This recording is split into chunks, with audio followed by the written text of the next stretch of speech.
वक्त किस नंबर 43 और ये कोई लास्ट एपिसोड नहीं है। मुझे लगा कि इसके 2250 पेजेस हैं बट इसके 2350 पेजेस हैं। I am so sorry guys. मेरी तरह आप भी खुश हो गए होंगे ना। तो खैर जल्दी से स्टार्ट करते हैं इस एपिसोड को बगैर किसी देर के। फरवा सुल्तान के कमरे का दरवाज़ा हल्की सी आवाज़ के साथ खुला था। महरमा अजीब सा चेहरा लिए अंदर आई थी। फरवा जो कि बेड पे बैठी थी वो दीवानावार उसकी तरफ लपकी थी। महर का चेहरा हाथों में भरे वो बस उससे मुख्तलिफ सवाल किए गई। कितना सुकून था जो उसे देख कर मिला करता था। उसकी आंखों से आंसू बह रहे थे। महर की नज़रें खाली थी बेजान सी। वो फरवा उससे कुछ कह रही थी, कुछ पूछ रही थी, लेकिन मजाल है जो वो कुछ बता दे, कुछ कह दे। उसके दिमाग में कुछ और चल रहा था। सुबह की मुलाकात और चंद मिनट पहले मौसूल हुए सबूत। वो महरमा को हेवन में दिए जाने वाले कमरे में बैठा था। महरमा उसके सामने बैठी थी, तेज़ नज़रों से उसे देखती हुई। मुझे ऐसे मत देखो महरमा, ये मैं नहीं हूँ जो तुम्हें इस हाल में लाया हूँ। ये तुम्हारी डियरेस्ट फूफो हैं जिनकी वजह से तुम यहाँ हो। अगर कल रात वो तुम्हारे लिए स्टैंड ले लेती तो आज तुम यहाँ ना होती। आप अभी के अभी सफ़ीर को बुलवाइए और उनसे कहिए कि मैं उनके साथ उनके घर में रहूँगी। महरमा अजीब से रोबोटिक अंदाज में कह रही थी। फरवा रुक सी गई। उसकी आंखों में तहीर था और कुछ कुछ बेबसी भी। उमर हयात के साथ उसकी माँ बैठी थी लॉन के सोफ़ों में से एक पे बैठे। वो दोनों कल रात का वाक़या डिस्कस कर रहे थे। नफीसा पुरसोच नज़रों से उमर को देख रही थी। तुमने आगे का क्या सोचा है? सोचना क्या है अम्मा, कुछ वक्त तक हेवन में पड़ी रहेगी, इसके बाद देखेंगे क्या करना है। मैं चाहता हूँ उसे मालूम हो कि बेबसी क्या है। नफीसा उसे देख कर रह गई। तुम इतने बेवकूफ़ तो कभी भी नहीं थे उमर। तुम उसे वक्त दोगे ताकि कम बैक कर सके। वो महरमा है, क्या तुम उसे जानते नहीं? अगर वो कल रात कंपोज्ड रह सकती है तो आज रात तक हल भी निकाल सकती है। भूलो मत वो तुम्हारे जैसी है। नफीसा की बात पे एक लम्हे को उमर ठहर सा गया था। देखो बच्चे, इस वक्त वो गुस्से में होगा, मैं आराम से ठहर कर उससे बात करूँगी। तुम तब तक मेरे एक फ़्लैट में रहोगी। आओ मैं तुम्हें ले चलती हूँ। आई एम सॉरी महर, मैं रात तुम्हारे लिए आ नहीं सकी लेकिन अब तुम्हें प्रोटेक्ट करूँगी, तुम फिक्र मत करो महर। वो उसके कंधों पे अपने हाथ रख के तेज़ तेज़ बोल रही थी। महरमा को बस उसके लब हिलते हुए मालूम हो रहे थे। जहन कहीं और था, समाअतें किसी और को सुन रही थी। कमरे में वाहिद रोशनी वही थी जो खिड़की से आते हुए उमर के चेहरे पे पड़ रही थी। महज अंधेरे में थी। उमर कह रहा था, तुम्हारी फूफो तुम्हारी तरह का सबसे बड़ा अजाब है। यूसुफ साहब तुमसे उन्हीं की वजह से नफ़रत करते थे। सफ़ीर की बेरुखी और रिजेक्शन तुमने उन्हीं की वजह से सही। अगर वो तुम्हें मैन्युपुलेट ना करती तो तुम कभी भी ऐसी नहीं बनती महर। वो बोलते हुए उठ खड़ा हुआ था। अब की रोशनी उसकी पीठ पे पड़ रही थी। उस औरत ने सारी ज़िंदगी तुम्हें अपने तरीके से चलाना चाहा, तुमसे वो सब करवाया जो वो चाहती थी। क्या कभी उसने तुम पे कोई इख्तियार दिया? क्या कभी उसने तुम्हें अपने लिए कोई फ़ैसला लेने दिया? महर यकटिक उसे देख रही थी। उसे लगा वो सांस नहीं ले सकेगी। तुम आज हासिद हो, शर पसंद हो तो सिर्फ परवा सुल्तान की वजह से। उसने सिर्फ और सिर्फ उसने तुम्हें ऐसा बनाया। लेकिन तुम तो आज भी नहीं समझ सकी। तुफ है तुम पे, वो हकारत से बोला था। मुझे आपका फ़्लैट नहीं चाहिए, मुझे कोई जगह नहीं चाहिए, मुझे बस यहाँ इस घर में सुल्तान मंजिल में रहना है। आपको एक बात समझ क्यों नहीं आती? महरमा घबरा रही थी। फरवा 2 कदम पीछे हटी थी। मुझे अब्बा चाहिए, सफ़ीर चाहिए। मैं उमर से हार नहीं सकती। आपको मुझे यहाँ रखना होगा, वरना आप अभी मुझे जानती नहीं हैं। महर की आवाज़ हल्की और लहजा सख्त था। फरवा की आंखों से बेबसी के आंसू बहने लगे थे। मैं तुम्हें यहाँ नहीं रख सकती महर, तुम मेरी मजबूरी समझो। शम्स मुझे तलाक दे देगा। वो अपनी बात पे ज़ोर दे रही थी। महरमा नफ़ी में सर हिलाते हुए पीछे को होने लगी। आप क्या चाहती हैं अम्मा, मैं क्या करूं? मुझे वाकई कुछ समझ में नहीं आ रहा। उमर सोफ़े पे आगे को होकर बैठा था। नफीसा पुरस्रार सा मुस्कुराई थी। दुश्मन को उसके ही तरीके से मारते हैं उमर हयात। वो तुम्हारे हरबे पहचान लेगी, अपना वार नहीं समझ पाएगी। उसे लोगों के दिमाग में बातें डालने का शौक़ है ना, तुम भी वही करो। उमर ने नाक से मक्खी उड़ाई थी। वो जीनियस है अम्मा, फ़ौरन से पहले समझ जाएगी मैं उसे ट्रैप कर रहा हूँ। उसके शर और असद से मेरा मुकाबला नहीं है। तुम्हें क्या लगता है उमर, जीनियस लोगों के पास दिमाग नहीं होता? नफीसा आंखों में चमक लिए कह रही थी। जिस तरह एक जीनियस इंसान का दिमाग अताब है, उसी तरह अजाब भी है। इस वक्त महरमा के पास कहीं सोचे उसका दिमाग उलझा हुआ है। तुम मज़ीद उलझा दो और बस हो गया तुम्हारा काम। वो चुटकियों में हल निकाल चुकी थी और अब उमर सोच में पड़ गया था। आप मुझे इस घर में लाएंगी, हाँ या ना? वो हलक के बल चीख रही थी। मैं आपसे कोई दिलासा या तसल्ली नहीं चाहती, मैं बस हाँ या ना में जवाब चाहती हूँ। फरवा सुल्तान, वो जुनूनी लग रही थी, यूँ जैसे उसके बस में हो तो परवा का गला ही दबा दे। सुर्ख आंखों के साथ घबराती हुई वो तुम्हें खौफज़दा कर सकती थी। मेरी बात समझने की कोशिश करो महर, प्लीज़। मैं तुम्हें यहाँ नहीं ला सकती। परवा बेबसी से बोली थी। महर तल्खी से हंसी थी। उसकी आंखें उस वक्त गैर इंसानी थी। उसने परवा के सीने पे दोनों हाथों से धक्का दिया था। वो सर के बल बेड पे जा गिरी। हैरत थी कि शौक, वो उठ ही ना सकी। महरमा उसी तरह की गैर इंसानी और सुर्ख होती आंखों के साथ बेड की दूसरी तरफ से चढ़ आई थी। परवा बेहिस्सो हरकत बेड पे पड़ी थी और महरमा उसके सर पे खड़ी थी। उसकी आंखें किसी भी किस्म के रहम से खाली थी, यूँ जैसे वो गिद्ध बन चुकी हो। आपकी वजह से सफ़ीर सारी ज़िंदगी मुझसे दूर रहा। उसने सारी ज़िंदगी मुझे देखा तक नहीं। वो अजीब से मशीनी अंदाज में कह रही थी। परवा की आंखों की पुतलियाँ साकित हो गई। महरमा के हाथ से अब उसकी गर्दन पे थे, बिल्कुल वैसे ही जैसे किसी दौर में मिराज सुल्तान की गर्दन पे। आपकी वजह से अब्बा मुझसे नफरत करते रहे। आप हैं वजह, आप सब चीज़ों की वजह है। वो चीख रही थी, बुरी तरह हलक फाड़ फाड़ कर चीख रही थी। साथ साथ आंसुओं का दबाव गर्दन पे बढ़ रहा था। मैंने सब सहा, सब कुछ खामोशी से सहा, हर एक से। सारी ज़िंदगी जलील होती रही। सफ़ीर, अब्बा, हाले और बाकी सब भी। आप कभी भी मेरे साथ खड़ी नहीं हुई थी। आपने कभी भी मुझे सपोर्ट नहीं किया। आपने मेरे अंदर बदला डाला, हसर डाला। उसकी आवाज़ धीमी हो रही थी, सर्द बर्फ़ जैसी छुरी की धार की तरह चुभती हुई। फरवा की आंखें उबल रही थी। वो हाथ पैर नहीं चला रही थी। ना जाने क्यों वो बस अब तक शॉक्ड थी। बुरी तरह खांसते वो घुटने से कासिर थी। फरवा के आगे उसकी सारी ज़िंदगी किसी फिल्म की मानी चल रही थी। मैंने आप पे भरोसा किया मम्मी, वो बेबसी से बोली। मैंने हमेशा आप पे भरोसा किया, लेकिन आप कभी भी मेरे साथ नहीं थी। आप मुझसे कभी मोहब्बत नहीं कर सकी। आप बस मुझसे मोहब्बत करती थी, सिर्फ खुद से। फरवा अब ज़ोर ज़ोर से हाथ मार रही थी। उसकी आंख से आंसू निकल रहे थे। चेहरा सफ़ेद पड़ रहा था। आंखें जैसे उबल कर बाहर गिर पड़ेंगी, लेकिन उसमें इतनी सकत नहीं थी कि वो उठ पाती, या फिर उससे ये सकत छीन ली गई थी। उसकी सांसों की डोर टूट रही थी। गले से खर खर की आवाज़ें निकल रही थी। मैं कल रात सड़कों पे फिरती रही, लेकिन आप मेरे लिए नहीं आए। मैंने गली गली नंगे पैरों के साथ खाक छानी, लेकिन आप नहीं आई। आप अब भी नहीं आती, लेकिन अब देखें, अब मैं आ गई हूँ। वो चबा चबा कर बोल रही थी। अब मैं आपको आज़ाद करवा दूँगी। आप मजबूर है ना? अब आप हर मजबूरी से आज़ाद होंगी। उसने कहते साथ पास पड़ा कुशन उठाकर फरवा के चेहरे पर रख दिया था। सारा चेहरा ढक गया था।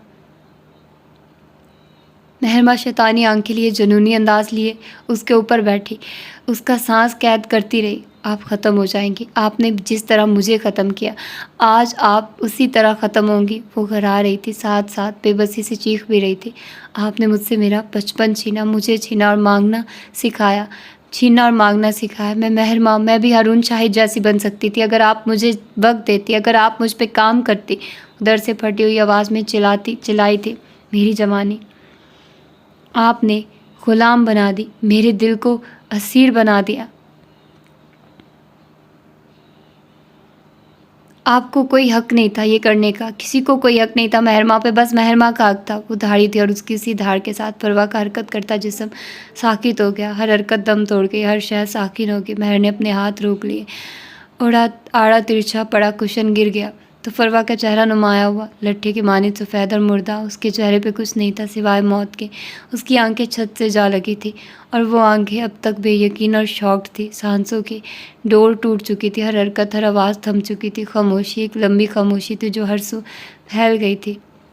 कुछ वक्त कबल जो मज़ाहमत कर रही थी, जो बोल रही थी, वो अब नहीं थी। यही है इंसान की औकात। परवा का जिस्म बेजान हो चुका था, रूह और सांस से रूठ गई थी। अब उसका मामला अल्लाह के साथ है, और जब मामले अल्लाह तक पहुंच जाए तो तुम्हें चाहिए कि खौफ खाओ। नूह मिर्ज़ा के अपार्टमेंट पे उस वक्त 4 लोग मौजूद थे। याकूत, नरमीन, नूह और एक वकील, जिसके हाथ में चंद कागजात थे। टीवी लाउंज में रखे सोफ़ों में से एक पे याकूत और नरमीन साथ बैठे थे और दूसरे पे नूह और एक अधेड़ उम्र वकील। मैं अपनी बीवी से एक आखिरी दफ़ा बात करना चाहता हूँ, मुझे स्पेस चाहिए, वो नूह की जानिब देखते हुए बोला था। नरमीन गर्दन झुकाए बैठी रही। नूह उठा था, साथ वकील साहब को इशारा किया। वो उसकी तकलीद में उठे थे। चंद पल बाद वो बाहर निकल गए थे। अब के याकूत पूरी तरह घूमकर नरमीन को देखने लगा। उसकी आंखें नम थी, बेचैन और कर्बज़दा सी। हल्के बढ़ गए थे। अब भी वक्त है नीरू, हम दोनों के पास अब भी वक्त है। खुदा के लिए ज़िद छोड़ दो, मैं मर जाऊँगा। वो गोया मिन्नत कर रहा। नरमीन ने खाली खाली आंखें उठाकर उसे देखा था, खामोशी से, इंतहाई खामोशी से। मैंने बहुत कोशिश की है याकूत, वो बोली तो उसकी आवाज़ शिकस्ता थी। मैंने तुम्हारी इज्जत करने की बहुत कोशिश की, लेकिन मैं नहीं कर पाई। बेबसी के मारे उसने मुट्ठी भींच ली थी। मैंने बहुत चाहा कि जब तुम छुओ तो कर्ब ना आए, जब तुम मोहब्बत की बात करो तो दिल ईमान ले आए। तुम घर आओ तो मैं बीवियों की तरह तुम्हारी खिदमत करूँ, तुम्हारे काम करूँ। वो बोलते बोलते रुकी थी। पलकों पे ठहरे आंसू टूट के याकूत की मुट्ठी पे गिरे थे। मैं हर कोशिश के बाद हार गई हूँ। ना मैं तुम्हारी इज्जत कर सकी, ना तुम्हारे लफ्ज़ पे मिलने वाली अजियत भूल सकी, और ना ही मैं तुमसे वफादार रह सकी। मैं तुम्हें माफ़ कर चुकी हूँ, लेकिन मैं तुम्हारे साथ नहीं रह सकती, क्योंकि मैं अच्छी बीवी नहीं बन सकती। उसने ज़ोर ज़ोर से नफ़े में सर हिलाया था। याकूत के दिल को कोई मुट्ठी में पकड़कर दबा रहा था। तकलीफ़ हद से सवा होने लगी थी। मैं मोहब्बत की खातिर मज़ीद गुनहगार नहीं हो सकती। मैं अल्लाह की नज़र में एक बुरी बीवी बनकर नहीं रह सकती। मुझे आज़ाद करो। यह आज़ादी मेरा हक़ है। मुझे हक़ है कि मैं अपनी मर्ज़ी के इंसान से निकाह करूं, और फिर मेरा फ़र्ज़ है कि मैं उसकी अताअत करूं। मैं तुम्हारी अताअत नहीं कर सकती याकूत। मैं कभी तुम्हारी इज़्ज़त नहीं कर सकती। वो रोते हुए कह रही थी। याकूत को अपनी सारी ज़िंदगी में इतनी तकलीफ़ नहीं हुई थी जितनी आज हो रही थी। वो रो नहीं रहा था, उसके आंसू दिल पे गिर रहे थे। मुझे बताओ याकूत, क्या तुम मेरे साथ रह सकते हो? अगर मैं तुम्हारी इज़्ज़त ना करूँ, अगर मैं तुम्हारे लम्स पे कराहियत खाऊँ, तुम्हारे साथ हर दिन हर रात मुझे इसी स्याह रात जैसी लगे, क्या तुम ये चाहते हो? अगर चाहते हो तो हाँ बोल दो। खुदा की कसम, मैं तुम्हारे साथ रहने को तैयार हूँ।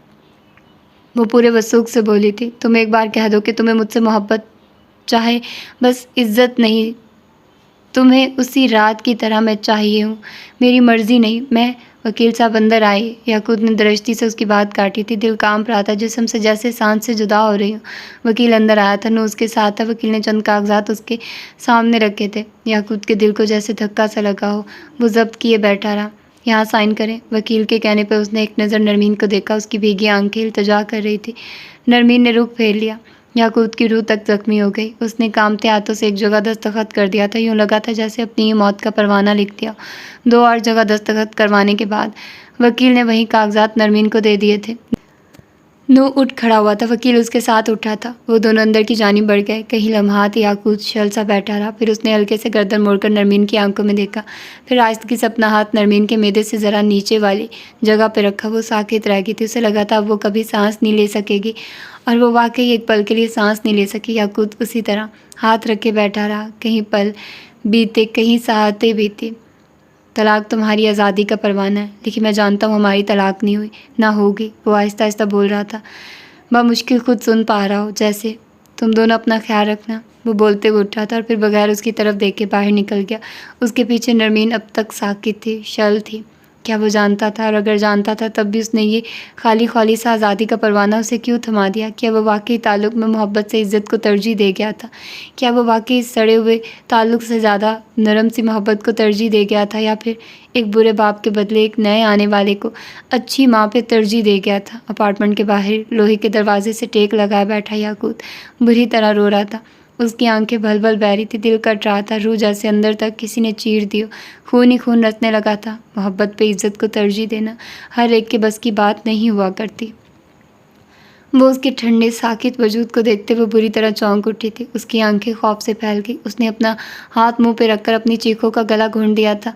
उस लम्हे महरमा को अंदाज़ा हो गया था कि वो क्या कर चुकी है, उससे क्या हो चुका है। वो साकिन थी, बर्फ़ के मुजस्मे की तरह जमी हुई। वो आहिस्ती से बेड से उतर आई थी। उसके कदम भारी थे और शायद हल्के भी, यूँ जैसे ज़मीन पे पड़ी ही ना रही हो। उसी लम्हे कमरे का दरवाज़ा खुला था। तुम्हारी जुर्रत कैसे हुई? सफ़ीर के अगले अल्फाज उसके मुंह में ही रह गए। उसने बेड पे नज़र पड़ते बेख्तियार दीवार का सहारा लिया था। चल हमें फटी फटी नज़रों से वो फरवा के साकित वजूद को देखता रहा। उससे महरमा की मौजूदगी भूल गई थी। महरमा को उसकी मौजूदगी भूल गई थी। वो दोनों अपनी अपनी जगह साकिन थे। चल हम आवाज़ सफ़ीर ने अपने कदम बेड की जानिब बढ़ाए थे। खुशफहमी सी थी कि अब भी सब ठीक हो सकता है। क्या पता वो वक्त पे पहुंच गया। वो कदम बढ़ा रहा था, लेकिन उसके अकब में खड़ी महरमा साकिन थी। वो सांस भी नहीं ले पा रही थी। उसे लगा था वो मर चुकी है। सफ़ीर बेड के करीब खड़ा था, फरवा के सफ़ेद पड़ते वजूद को देखते हुए। उसके दिल को कुछ हुआ था। वो उन छत से लगी आंखों को नहीं देख सका। उसके जिस्म का रुआ रुआ कांप रहा था। अम्मी, वो हौले से पुकार रहा था। आंसू टूटकर उसकी आंखों से गिर रहे थे। दिल को जैसे किसी ने फंदे से कसकर बांध दिया। वो आहिस्तगी से उसके करीब बेड पे बैठ गया। मम्मी प्लीज़ कुछ बोलिए। मम्मी मैं सफ़ीर आपका बेटा, प्लीज़ मम्मी कुछ बोलिए। I am sorry, please don't leave me mummy please. वो बहुत हल्की आवाज़ में कह रहा था। उसके आंसू बुरी तरह उसके चेहरे पे गिर रहे थे। उसी लम्हे दरवाजे पे हसीना और हसन नमूदार हुए थे। महरमा फर्श पे बैठी थी। उसकी आंखें किसी गैर मरई नुक्ते पे जमी थी। वो अपने हाल में हाजिर नहीं थी। बड़ी अम्मी प्लीज़ मम्मी को देखिए। सफ़ीर उनको चौखट में खड़े देख बेबसी से बोला था। ये कुछ नहीं बोल रही, प्लीज़ मेरी मम्मी को देखिए, प्लीज़ इनको उठाएं। हसीना तेज़ तेज़ कदमों से चलती उसके करीब आई थी। फरवा का ठंडा वजूद देख उनका दिल रुक सा गया था। वो हल्का सा झुकी उसकी कलाई को हाथ में पकड़ा, वो बेजान थी, ठंडी यख। उन्होंने एक झटके से उसकी कलाई को छोड़ दिया था, फिर आगे बढ़कर आहिस्ती से फरवा की आंखों पे हाथ फेर कर उन्हें बंद कर दिया। वो बंद ना हो सकी, शायद देर हो चुकी थी। सफ़ीर जो अब तक एक उम्मीद से उन्हें देख रहा था, उसके दिल पे जैसे किसी ने बर्छी से वार कर दिया। वो अब बुलंद आवाज़ में रोने लगा था। हसीना ने उसको अपने सीने से लगा दिया था। वो बच्चों की तरह बुलंद आवाज़ से रो रहा था, मेरी मम्मी प्लीज़ इनको उठा दे, प्लीज़ मैं बस थोड़ी देर इनसे बात कर लूँ प्लीज़। वो हसीना से लिपट कर बुलंद आवाज़ में रोते हुए कह रहा था, मैं अपनी अम्मी से नाराज़ था, मैं उनसे कैसे नाराज़ हो सकता हूँ, कोई प्लीज़ मेरी माँ को उठा ले, प्लीज़ मम्मी प्लीज़ मुझे मत छोड़िए, मम्मी प्लीज़ उठ जाइए। चौखट में शल खड़े हसन की आंखें भर गई थी। उसने भी एक अपना खोया था, ये दुख वो भी जानता था। अगर आपने किसी अपने की लाश देखी है तो आपको हर लाश में वही लाश नज़र आएगी, हर दफ़ा दर्द एक बार फिर ताज़ा हो जाएगा। ये बात आज हसन को मालूम हो गई थी। सफ़ीर अब भी हिचकियों के साथ रो रहा था, उसे बस अपनी माँ के साथ 1 मिनट चाहिए था। महरमा अपने गिर्द बाजुओं का हल्का बनाए हुए थी, आंखें साकित थी, जिस्म सुन था, उसे कोई आवाज़ नहीं सुनाई दे रही थी, सब खामोश था, बेआवाज़ था। उसी लम्हे हसन कमरे से बाहर निकल गया। उसके हाथों में उसका मोबाइल था, वो पुलिस को कॉल कर रहा था। एक बाप का कत्ल रायगा गया था, अब एक माँ के कत्ल को रायगा जाने वो नहीं दे सकता था। वो कॉल करके अंदर आया था। सफ़ीर अब भी रो रहा था। हसीना उसको दिलासा दे रही थी, हर एक को अपने अंजाम तक जाना था, ये तो तय था ना। कॉन्फ्रेंस रूम से निकलते उमर हयात के हाथ में उसका मोबाइल था। वो बार बार हाले को कॉल मिला रहा था और वहीं एक टून, आपके मतलूबा नंबर से इस वक्त रब्ता मुमकिन नहीं। वो झुंझला रहा था, उसे अब गुस्सा आ रहा था। राहदारी में चलते हुए एक वर्कर के मोबाइल से आवाज़ निकलकर उमर के कानों तक आ रही थी। वो शायद खबरें सुन रहा था। अहम तरीन खबर से आपको आगाह करते हैं, चल एक गोल्ड सिटी मॉल में धमाके की वजह से 40 अफराद जहाँ बहक हो चुके हैं। उमर सुन हो गया था। उसके उस पास हरकत करती सारी दुनिया थम गई थी। मुत्तहिद अफराद, ज़ख्मी और ज़ख्मियों की हालत। आवाज़ आगे बढ़ गई थी। अब कुछ भी वाज़ेह सुनाई नहीं दे रहा था, लेकिन उन आवाज़ों के बीच भी एक आवाज़ थी जो उमर को सुनाई देती थी, अपने दिल की धड़कन की मामूल से ज़्यादा तेज़ रफ्तार। उसके कदम उसका बोझ उठाने से कासिर थे, उसका सारा जिस्म कांप रहा था। उसने कांपते हाथों से अपने मोबाइल पे उंगलियां चलाई, आंखें मुर्दा हो गई थी, यूँ जैसे हर खुशी, हर रमक रूठ गई हो।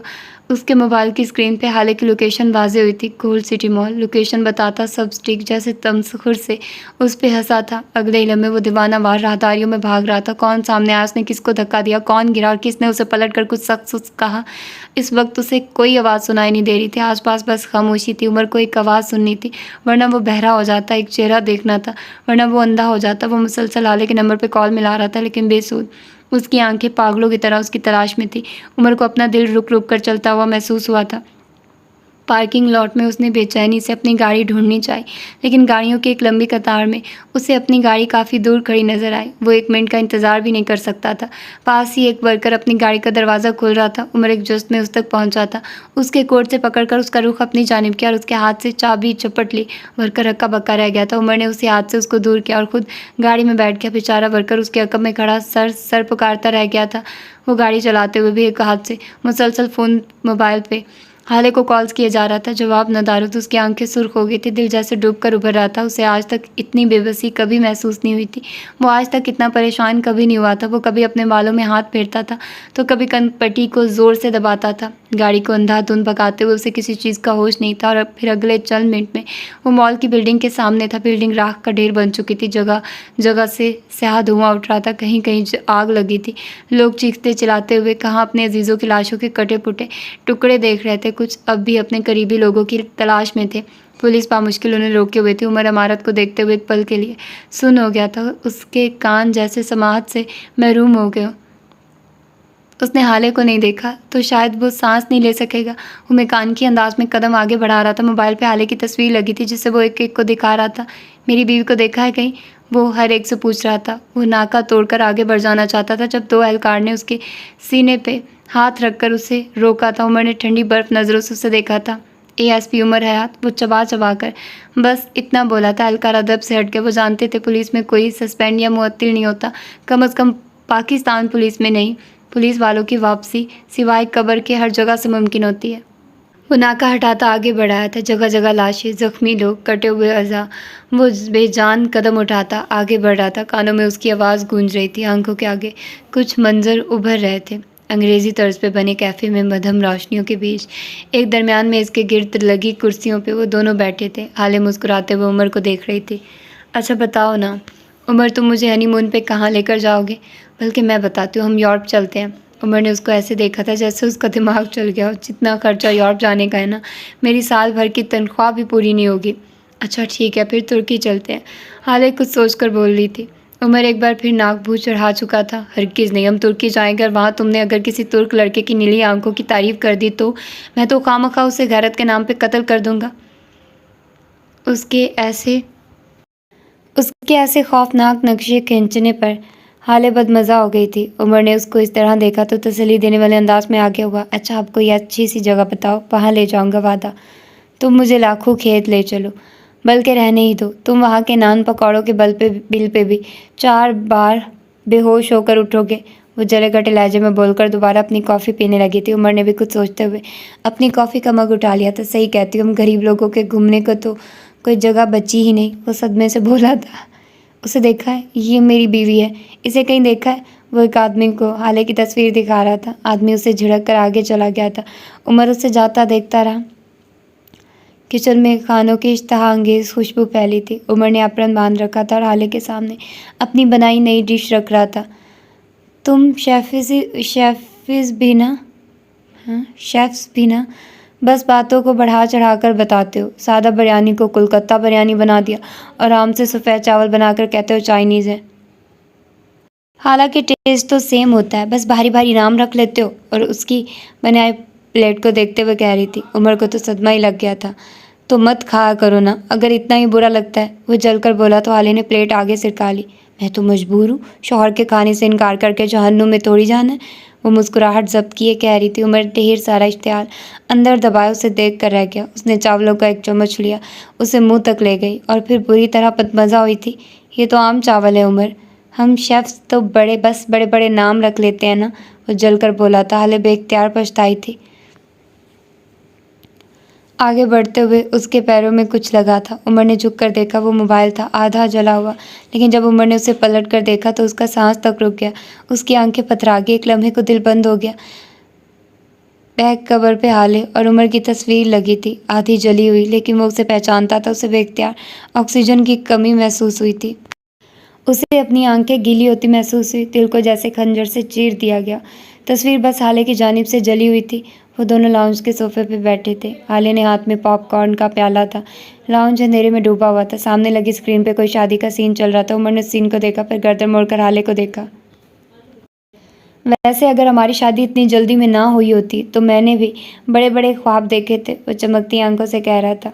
Indoor, outdoor, groom shoot, brands, कपड़े। बल्कि मैं तो अपनी शेरवानी पे हीरे लगवाता और खर्चे की लिस्ट देखने के बाद वही हीरा चाट कर मर जाते तुम।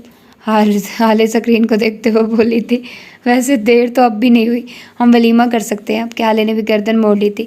उमर ने अपना रुख टीवी की जानिब कर लिया था। 6 महीने पुरानी दुल्हन के साथ कौन वलीमा करता है? वो जलकर बोला था। आसपास परेशान हाल, जख्मी रोते हुए लोग थे।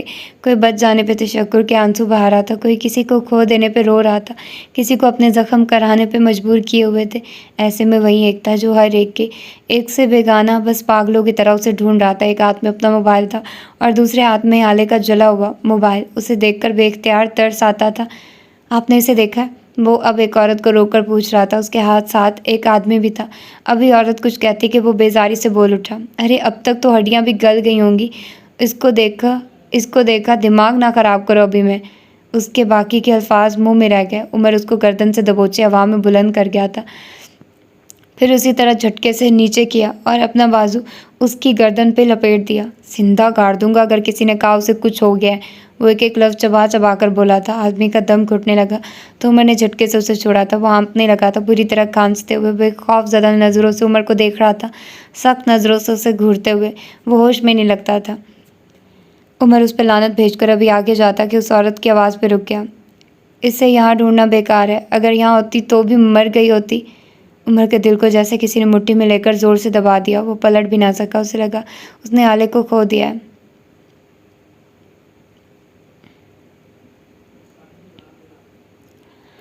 और फिर वो धीरे धीरे उस मलबे वाली ज़मीन पे बैठता चला गया। दिल खाली था, हाथ खाली थे, वो अंदर से मुकम्मल खाली थी। वो आले को देखना चाहता था, वो उसे देखकर कहना चाहता था, मैं तुम्हारे साथ जीना चाहता हूँ। बेबसी के मारे उसकी आंखें जलने लगी थी।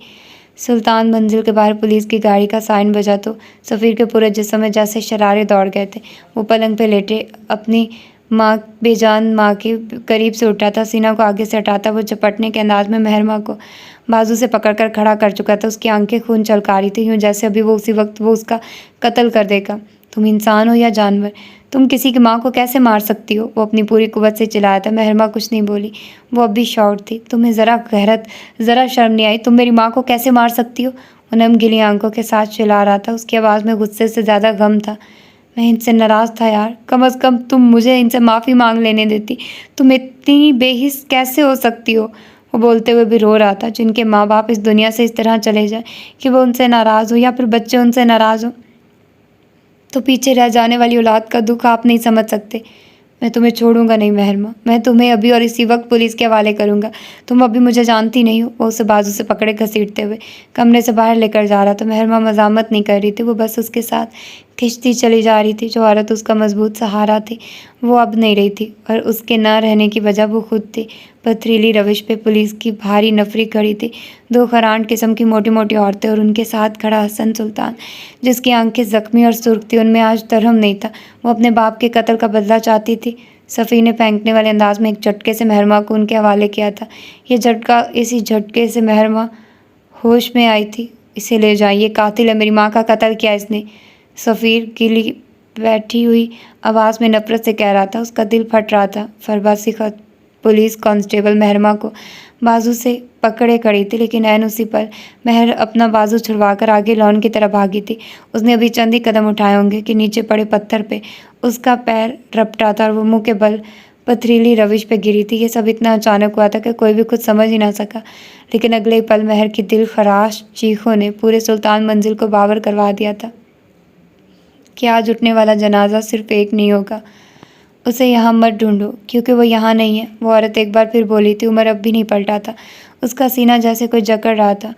उसे लगा था वो शायद कभी सांस नहीं ले सकेगा। वो यहाँ थी, लेकिन धमाके से पहले बाहर निकल गई थी। उमर को लगा जैसे किसी ने उसके जलते दिल पे ठंडी फवार डाल दी हो। वो बेयकीनी से मुड़ा था। उठते हुए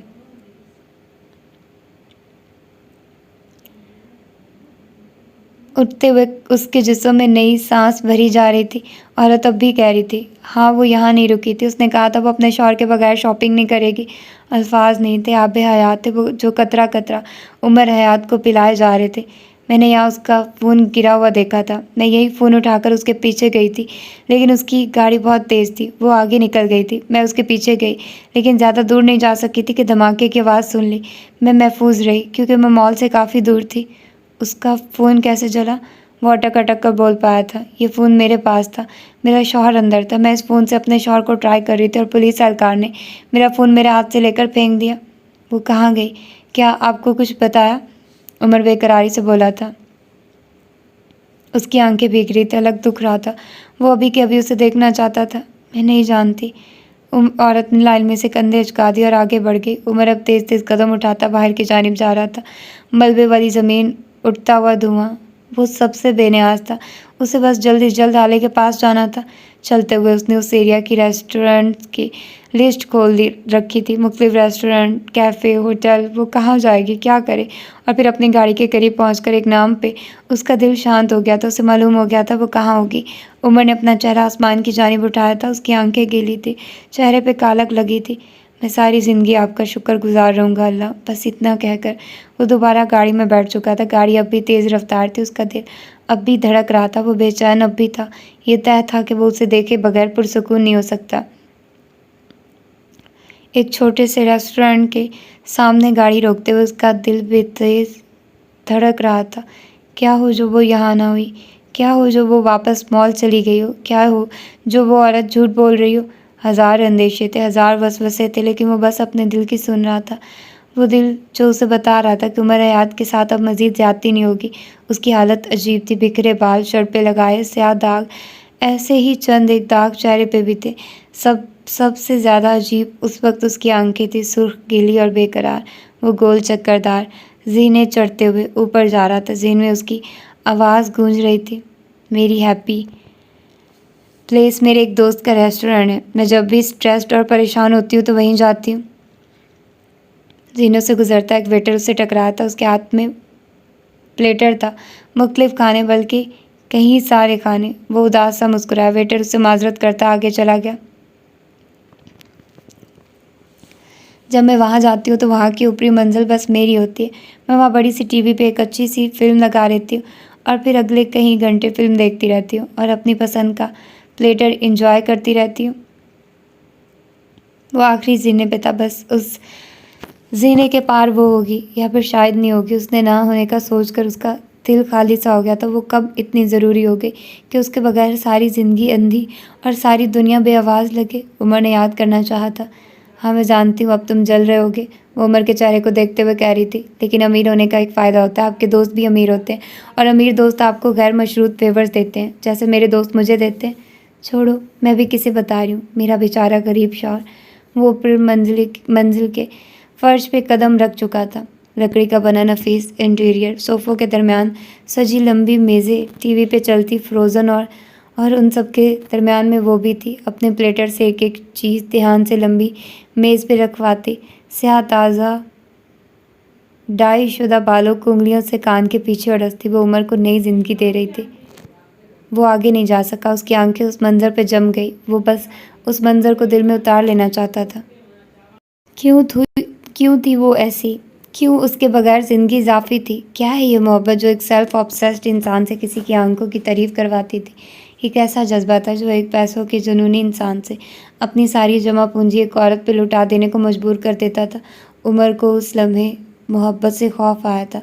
वो उसकी जानिब नीम रुख किए हुए थी, जिसे अब वो पलट चुकी थी। अब बस उसकी पुश्त पे फैले स्याह बाल नज़र आते थे। वेटर अब पलट रहा था। उसी लम्हे उमर ने उसकी जानिब कदम बढ़ाए थे। ये कदम ज़िंदगी की तरफ थे। वो छोटे छोटे कदम लेता उसकी जानिब आ रहा था। आले का ध्यान अब उस अलिफ पे नहीं था जो आना से बात कर रहा था। वो जिस सोफ़े पे बैठी थी वो नई तर्ज के थे, यूं के गोलाई में बने हत्थे और किसी इंसान की कमर को बामुश्किल ढांपती उसकी पुश्त। उसके बाल सोफ़े की पुश्त के सिरे को छू रहे थे। वो उसके करीब पहुंच गया। हाले कुछ महसूस करके पलटने लगी थी जब उमर की आवाज़ पे थम गई। मैं बहुत डर गया था हाले, वो आहिस्ती से बोला तो हाले ठहर सी गई। उमर उस अब के झुका था, थोड़ी उसके कंधे पे रखे। वो उसके दोनों हाथ थाम चुका था। हाले ने सांस तक रोक ली। उसी लम्हे अकब में खड़े वेटर ने मुस्कुराते हुए उनकी चंद पिक्चर्स उतार ली थी और फिर आगे बढ़ गया। वापस उमर की तरफ आओ तो वो हाले के कंधे पे थोड़ी रखे हुए था। उसकी आंखें बंद थी, जैसे वो उसे महसूस कर रहा हूँ। मैंने तुम्हें नहीं देखा और मुझे लगा मैं अंधा हो गया हूँ। वो सरगोशी कर रहा था। हाले का दिल उसके एक लफ्ज़ पे रुक रहा था। मुझे तुम्हारी आवाज़ नहीं सुनाई दी और मुझे लगा मैं बहरा हो गया हूँ। मेरे कदमों के साथ तुम्हारे कदम नहीं थे और मुझे लगा मैं माजूर हो गया हूँ। वो इतनी हल्की आवाज़ में ऐसे कर्ब से कह रहा था कि हाले का दिल सिकुड़ कर फैला था। अगले कई लम्हे वो कुछ ना बोला, बस थोड़ी उसके कंधे पे जमाए खड़ा रहा। काफ़ी वक्त बाद हाले ने ही बात का आगाज़ किया था। तुम्हें पैसा ज़्यादा प्यारा है या मैं? तुम? वो फ़ौरन बोला था, मुझे तुम अज़ीज़ हो, हर चीज़ से ज़्यादा, हर पैसे, हर हीरे जवाहरात से ज़्यादा। तुम मुझे इतनी अज़ीज़ हो कि मैं तुम पे दुनिया के सारे बैंक्स का पैसा लुटा सकता हूँ। मैं तुम्हारे लिए खुद को भी बेच जाऊँ। ना करो, मैं रोने लगूंगी। हाले इस अंदाज से बोली कि उमर हंस पड़ा था। बेबसी से, शिद्दत से उसने आंखें खोली थी और सीधा खड़ा हो गया था। खौफ था कि ख़त्म नहीं होता था, डर था कि जाता ही नहीं था। वो घूमकर दूसरी जानिब रखा। सोफ़े के ऐन सामने रख चुका था। उसकी आंखें गीली थी, सुर्ख और कर्ब ज़दा भी। हाले के सामने बैठते हुए उसने हाले के हाथ थाम लिए थे। तुम क्यों हो ऐसी? वो ऐसे पूछ रहा था जैसे बेबसी की इंतहा पे हो। तुम मुझे हिप्नोटाइज़ कर रही हो हाले। तुम्हारे बगैर मैं खुद को अंधा, बहरा और माजूर महसूस कर रहा था। तुम मुझ पे जादू कर रही हो और मैं सहर ज़दा हो चुका हूँ। वो उसके हाथ थामे उसकी आंखों में देखते हुए बोल रहा था। हाले एक टिक उसे देखे गए बगैर कुछ कहे, बगैर पलक तक झपके। तुम्हें क्या हुआ है उमर? वो फिक्रमंदी से बोली थी। अगर तुम्हें टेंशन हो रही तो फिक्र मत करो, बिल मैं खुद दे दूंगी। उमर उसे देखते हुए बेबसी से हंसा था। वो कहाँ से गुजर कर आया था, वो क्या देख कर आया था, और यहाँ उसकी बीवी क्या सोच रही थी? कुछ नहीं हुआ, उसने नरमी से यकीन दहानी करवाई। सब ठीक है, तुम अगर मेरे साथ हो तो सब ठीक है। तुम सही कहती हो, खाना हमें मरने से बचाता है। आज हम दोनों ढेर सारा खाना खाएंगे, अपने मोबाइल ऑफ कर देंगे और बस एक दूसरे के साथ वक्त गुजारेंगे। वो जैसे सब कुछ प्लान कर चुका था। एक हाथ से हाले का हाथ पकड़े हुए, दूसरे हाथ से अपना मोबाइल जेब से निकाल रहा था और फिर उसने अपना मोबाइल ऑफ करके मेज़ पे डाल दिया। हाले ने बस उसे देख कर रह गई। आज रात तक हम यहीं रहेंगे, तुम्हारी पसंद की फ़िल्म देखेंगे, खाना खाएंगे और तुम मुझसे बातें करना, मैं सुनूंगा, ओके? वो धीरे से पूछ रहा था। हाले ने इस बात में सर हिला दिया था। उमर आगे को बैठा था। सारी डिशेस नॉन वेजिस थी, लेकिन वो हिचकिचाया नहीं। हाथ से हाले का हाथ पकड़े वो दूसरे हाथ से नवाला बना रहा था। उमर, हाथ तो छोड़ दो। हाले ने जैसे उसे याद दिलाया था। वो बेनियाज रहा। इस हाथ की असल जगह यही है, सो ये यहीं रहेगा, उसने कहते साथ अपना नवाला वाइट कढ़ाई की प्लेट में डुबोया था। फिर ऐसे ही एक छोटा नवाला बनाकर हाले के मुंह तक ले गया। वो खामोशी से नवाला चबाने लगी। मेरा दोस्त इतना भी अच्छा नहीं है, हम पूरा दिन यहाँ रहेंगे तो हमें पे करना होगा, वो उसे वार्न कर रही थी। कोई बात नहीं, मेरे पास बहुत पैसा है, तुम पे तो सारी दुनिया लुटाई जा सकती है, बस अब मज़ीद इससे बर्दाश्त नहीं हो सका था। सच सच बताओ उमर, कहीं भरी दोपहर में भांग तो नहीं पी कर आए? उमर की उप नज़रों से उसे देख रही थी। ऐसी बातें करोगे तो मैं मर जाऊंगी। उसकी आखिरी बात पे उमर ने उसे ऐसी नज़रों से देखा था कि एक पल को हाले थम गई। उसके हाथ पे गिरफ्त बनाए हुए उमर का हाथ कांपा था। वो कुछ ना बोला, बस उसे देखता रहा। मेरी इतनी फिक्र ना करो उमर, अब मैं वाकई रोने लगूंगी। उसके कहने पे उमर के तासुरात ज़रा सा नरम हुए थे।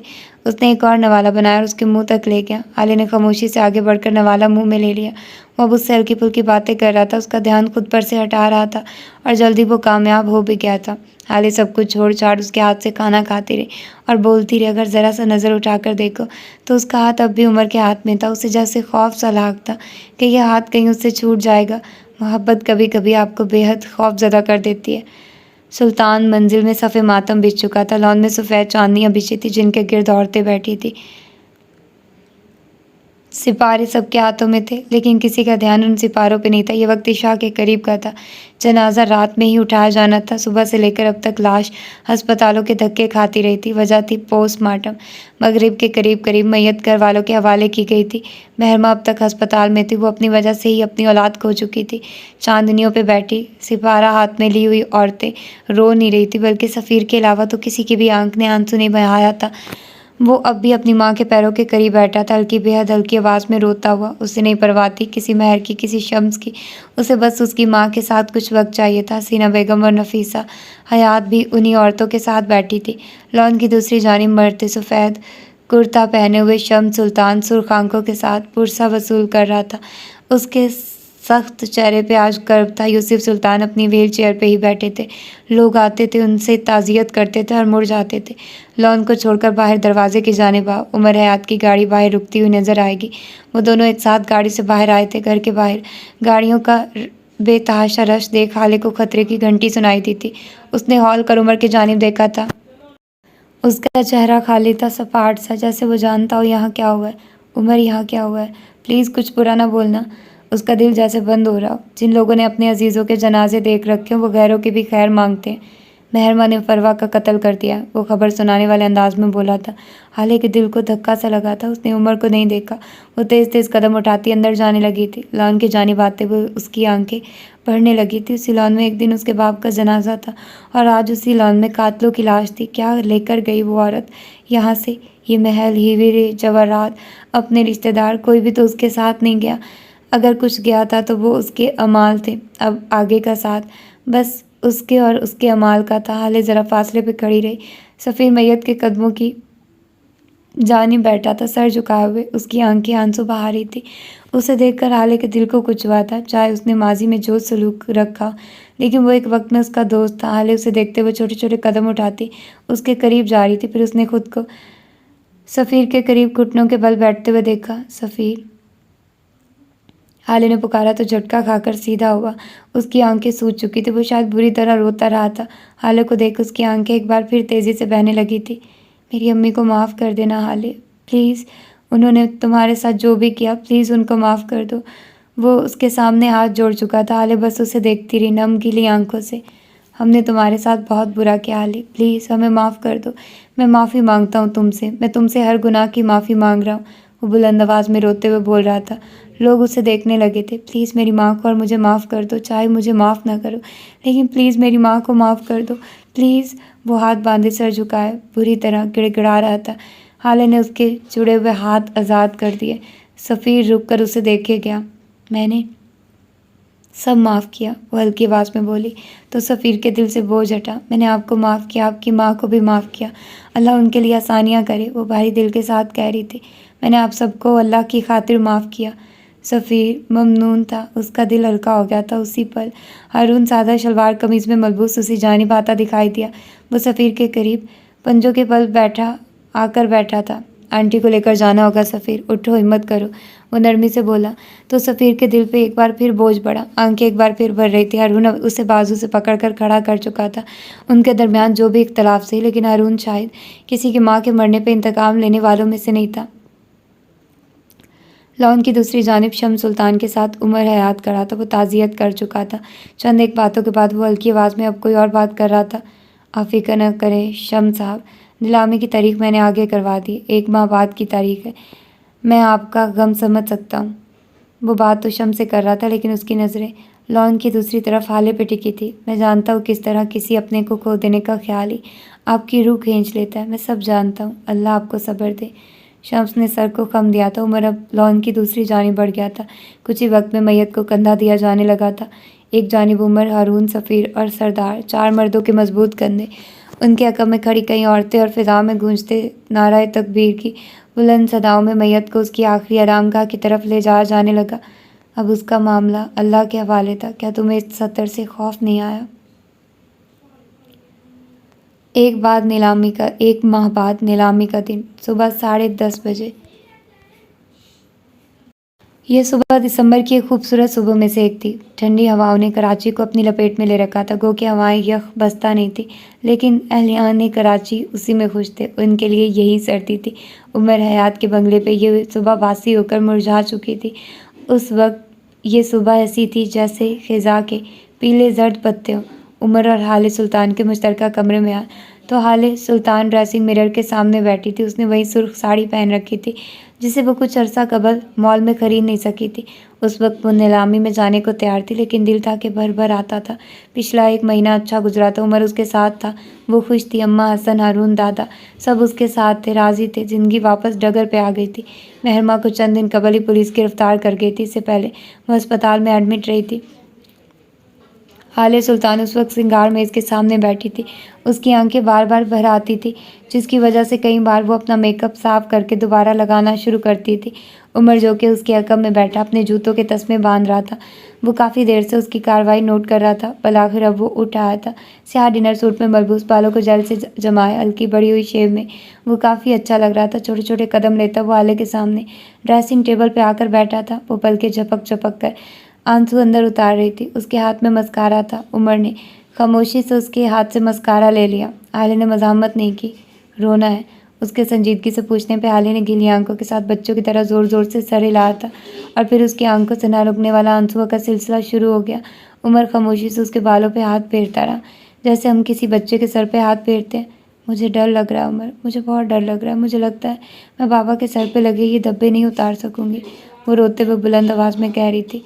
मुझे लगता है सब बुरा होगा, कुछ भी कभी भी अच्छा हो ही नहीं सकता।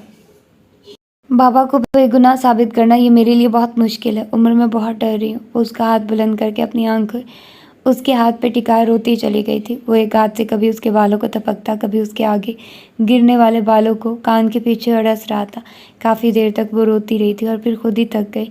उमर ने उसकी आंखें टिश्यू से थपथपाई, फिर हल्की आवाज़ में उसके कान के करीब कहने लगा, मुझे तुम्हारी आंखें बेहद पसंद है। मैं इन्हें देखकर जीता हूँ। इन आंखों को देखकर जीने वालों को क्यों मारती हो? वो शिकवा कर रहा था। तुम इतनी जालिम कैसे हो सकती हो? वो उसकी आंखें खुश कर चुका था। फिर हाथ सीने पे बांधे पीछे को बैठा। जिसने हमारे साथ बुरा किया है, मैं उन्हें चौक पे खड़ा करके दुरे मारूंगा। तुम्हें मुझ पे यकीन है ना? वो ऐसे मान से बोला था कि हाले बेख्तियार गर्दन इस बात में हिलाने लगी। उमर उसकी नम आंखों को देख के गया और फिर वो हल्का सा झुका था। नरमी से उसकी दोनों आंखों को बारी बारी लबों से छुआ और फिर पीछे हो गया। हाले ने खफ़त से इधर उधर सर घुमाया तो उमर आज पहली बार उसका इतना सुर्ख होता चेहरा देख महसूस हुआ था। माशाल्लाह, तुम शर्माती भी हो। मुझे लगा था सिवाय मेरा खून और बैंक बैलेंस चूसने के तुम्हें और कुछ नहीं आता। वो खुले दिल से तंज कर रहा था। हाले ने कस कर उसको देखा था। मुझे एक और काम भी आता है, आवाज़ निकाले बगैर बंदा मारना, और अगर मुझे बेवा होने का खौफ ना होता तो अब तक ये कर चुकी होती। वो एक बार फिर अपने चेहरे पे फाउंडेशन मलने लगी थी। उमर उसी तरह मुस्कुराहट दबाए उसे देखता रहा। ये जुल्म ना करना, तुम्हारा तो कुछ नहीं जाएगा, लेकिन इस दुनिया से एक हसीन इंसान कम हो जाएगा। उमर, अब तुम मुझे तैयार होने दोगे कि नहीं? तुम चाहे जो मर्जी कर लो, जितनी मर्जी तैयार हो जाओ, मेरे जैसा हुस्न कहाँ से लाओगी? साफ जाहिर था वो उसे तपा रहा था। आलिफ की तरफ देखे बगैर ब्लश ऑन किट उठा चुकी थी। वैसे उस दिन कोई कह रहा था कि मेरे चेहरे के बगैर दुनिया अंधी और मेरी आवाज़ के बगैर कान बहरे हो जाते हैं। वो ब्रश से गुलाबी अफशा गालों पे बिखेरते हुए आम अंदाज में बोली थी। पागल हो गया था मैं, भरी दोपहर में चर्च भी आया था। वो जल कर कहते हुए उठा था और दरवाजे की तरफ बढ़ गया। हाले ब्रश छोड़ उसे पुकार बैठी। तुम्हें पैसा ज़्यादा अजीज़ है या मैं? उमर चौखट पे रुक गया, संजीदगी से हाले को देखा। तुम, बस एक लफ्ज़, और हाले तमानियत से मुस्कुराई थी और अपना रुख वापस सिंगार में इसकी जानिब मोड़ लिया। वो अब आसूदगी से मुस्कुराते हुए अपना मेकअप कर रही थी। सेल्फ ऑब्सेस्ड आदमी सर झटकते हुए बाहर निकल गया था। हेवन के वसी व अरीज लॉन में उस वक्त सफ़ेद चादर चढ़ाई हुई कुर्सियां लगी थी। कतार दर कतार उन कुर्सियों की तादाद जहां ख़त्म होती थी, वहीं से ज़मीन से चंद इंच ऊंचा स्टेज लगा था जिस पर चढ़कर जाने के लिए 3 जीने थे। अभी लोगों की आमद शुरू हो चुकी थी। कुर्सियां भरती जा रही थी। यहाँ से दूर ज़रा फासले पे शाहाना तर्ज को बूफे टेबल सजी थी, जिन पे था हद निगाह खाने के बर्तन सजे थे।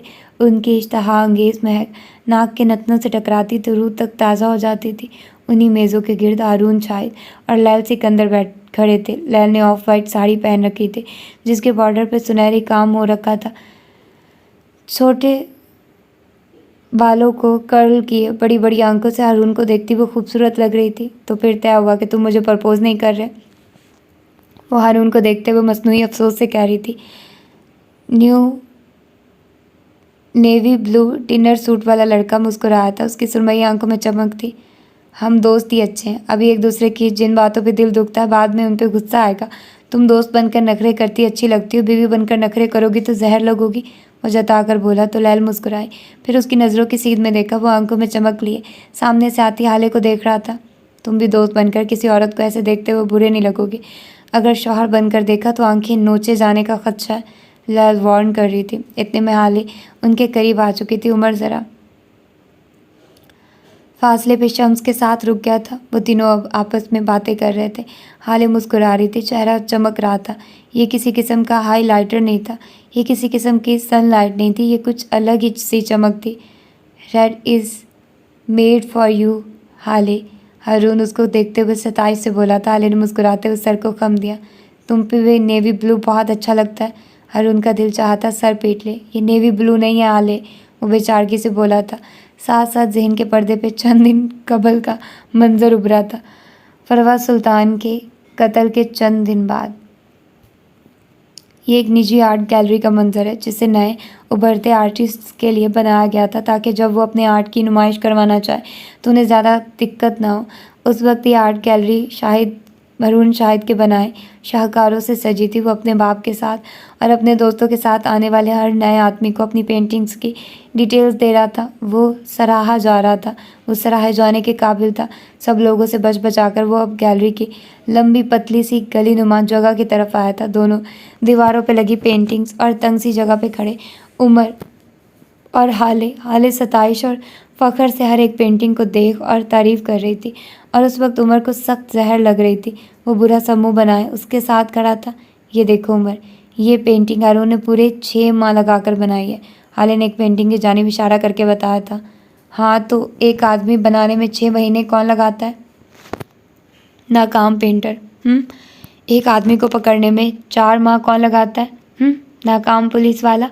जवाब हारून की जानिब से आया था। वो जीन्स की जेबों में हाथ डाले उनके अकब में खड़ा था। उमर उसकी बात पे अंदर तक जल गया था। हारून ने ये पिंक कलर इस पेंटिंग में कितना अच्छा लग रहा है ना? वो मसमराई सी हुए कह रही थी, ये पिंक नहीं, पिस्टल पर्पल है। हाले सुल्तान हारून ने तसही की। और ये सिल्वर देखो ना, ये कितना अट्रैक्ट कर रहा है। वो अब उसी पेंटिंग में एक और जगह की निशानदेही करवा रही थी। हारून ने अब के उमर को देखा था, वो बेजारी से कंधे झुका कर रह गया। ये सिल्वर नहीं है हाले, ये ग्रे का एक शेड है। अब की हाले मुड़ी थी, उसके चेहरे पर दबा दबा गुस्सा था। हाँ ठीक है, मुझे रंगों के नाम नहीं आते, हाँ मैं उनको नहीं पहचान पाती। हाँ ये भी ठीक है कि मुझे इस दीवार का कलर ऑफ वाइट, छत का कलर ब्राउन और तुम्हारी शर्ट का कलर ऐश ग्रे लग रहा है, लेकिन इसका मतलब ये नहीं है कि मैं कलर ब्लाइंड हूँ। अच्छा, वो तिलमलाती हुई वहाँ से निकल गई थी। पीछे उमर और हारून ऑफ वाइट दीवारों, ब्राउन छत और हारून की ऐश ग्रे शर्ट को देखे गए। आज ज़िंदगी में पहली बार उसने रंगों के नाम सही लिए थे। किसी के पुकारने पे वो हाल में वापस आया था। लैल और हाले अब ज्वेलरी के मुतालिक बात कर रहे थे। सुर्ख साड़ी वाली लड़की खुश थी, हारून बस उसे देखकर खुश था। और मैं तो बिल्कुल भी खुश नहीं हूँ। मतलब मैं इस वक्त थक गई हूँ और मुझसे और रिकॉर्डिंग नहीं हो रही। क्या ये अच्छा होता अगर ये इसका लास्ट पार्ट होता, मैं कितनी खुश होती। लेकिन इसका ये लास्ट पार्ट नहीं है। और एक बात और मुझे याद आया, क्या मुझे करनी चाहिए बात? मुझे याद आया जो इसके वो कत्लो गारत वाली बात, मतलब कत्लो गारत क्या बोल रही हूँ यार मैं। मुझे इस वक्त नींद आ रही है एक्चुअली, मुझे इस वक्त बहुत ज़्यादा नींद आ रही है और इसके बाद मैंने सो जाना है। और इससे पहले मैं बता दूँ, ये जो बच्चे वाला सीन हुआ था, वो उसको पिल्स दे रही थी और ये सारा कुछ, ये सीन अगर देखा जाए तो नमल में हुआ था उसके साथ। और जिस तरह से वो उसके मरने वाला नाटक हुआ है, ये हुआ था उसी जुमर के साथ नमल में ही। और जो फारिस उसको ढूंढता है लिफ्ट में और वो इस सिचुएशन में होती है, ठीक है। ये बिल्कुल वैसा सीन था, ठीक है। मतलब वैसा लगा मुझे, तो वैसा लगा। और फिर पेंटिंग से मुझे क्यों याद आ रही थी, पेंटिंग से मुझे यार हर बात में मैं क्यों ढूंढ रही हूँ। ये इत्तेफाक भी हो सकता है पर बहुत ज़्यादा झलकता है यार अंदर। मतलब बख्त नावल जो ना, ये मिक्सचर है निम्र अहमद के नावल्स का। अगर आपने एक नावल में सारे नावल्स की फीलिंग्स लेनी है ना तो आप इस एक नावल को पढ़ लो। एट दी एंड मैं इस नतीजे पर पहुंची हूँ, सही है। और कसम से मेरा दिल नहीं कर रहा मैं इसका कोई और नावल पढूं। अगर इसी तरह के इसके कोई और नावल हुए तो मैं नहीं पढ़ूंगी, मैं बता रही हूँ गाइस। प्लीज़ मुझे खबरदार कर दो अगर इस तरह का कोई और नावल भी है। मैं ये नहीं कह रही वो गलत लिख रही है, मैं बिल्कुल भी राइटर के स्टाइल के ख़िलाफ़ नहीं हूँ। मैं सिर्फ ये कह रही हूँ कि मुझे ऐसे सही नहीं लग रहा, मुझे पसंद नहीं आ रहा। I am not satisfied. आप लोगों की पसंद मेरे से डिफरेंट हो सकती है। दिस इज़, मैं अब क्या ही कहूँ, ये सिर्फ मेरा रिव्यू है। मतलब इसमें ये नहीं है कि, मतलब यार छोड़ो यार, ख़त्म करते हैं इस वीडियो को, सही है। मुझे बहुत ज़्यादा नींद आ रही है और मुझसे बोला नहीं जा रहा। अपना ढेर सारा ख्याल रखिएगा, मुझे दुआ में याद रखिएगा। अल्लाह हाफिज़।